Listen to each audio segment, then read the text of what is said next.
মই যিমান দূৰ জানো তেখেতৰ এগৰাকীয়ে পত্নী আছে, আজি দুগৰাকী তিনিগৰাকীও তেওঁ বিয়া কৰাব পাৰে। কিন্তু ইলেকশ্যনৰ ঠিক পিছতেই আমি বহু বিবাহ বন্ধ কৰিম। আৰু তাৰ শক্তি নাই, একটাই বাচ্চা জন্ম দিছে। মই তো আল্লাহৰ মেহৰবানীত 7টা বাচ্চা আছে আমাৰ। তেওঁ বিয়া এতিয়াই পাতি লওক, ইলেকশ্যনৰ পিছত অসমত UCC আহিব, তেতিয়া পাতিলে এৰেষ্ট হ'ব। গতিকে ইলেকশ্যনৰ আগতে কইনা লৈ পাতি ল'লে ঠিক আছে, তেতিয়া মাতিলে আমিও যাম। কাৰণ এতিয়ালৈকে ইলিগেল নহয়। মই যিমান দূৰ জানো তেখেতৰ এগৰাকীয়ে পত্নী আছে, আজি দুগৰাকী তিনিগৰাকীও তেওঁ বিয়া কৰাব পাৰে। কিন্তু ইলেকশ্যনৰ ঠিক পিছতেই আমি বহু বিবাহ বন্ধ কৰিম, তাৰ গোটেই প্ৰস্তুতি সম্পূৰ্ণ। গতিকে যদি বিয়া কৰে একেদিনাই কৰক, আমাকো মাতক, খাব, আজিলৈকে লিগেল হৈ আছে।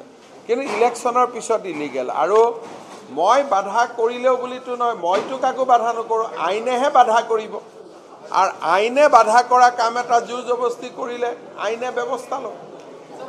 উই are considering both, but we are ৱেইটিং for some issues to be resolved. So all these will be resolved after the parliamentary election.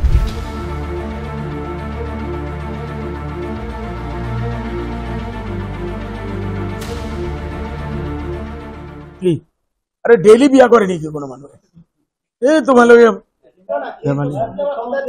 আলতু ফালতু প্রশ্ন করি হাও। দেখো 1 মিনিট, বেয়া না পাবো আর তার শক্তি নাই, একটাই বাচ্চা জন্ম দিছে। মই তো আল্লাহর মেহরবানীত 7টা বাচ্চা আছে আমার। জোয়ান হয়েছে, 40 বছর আছে। হ্যাঁ, এইটো মন মর্জি।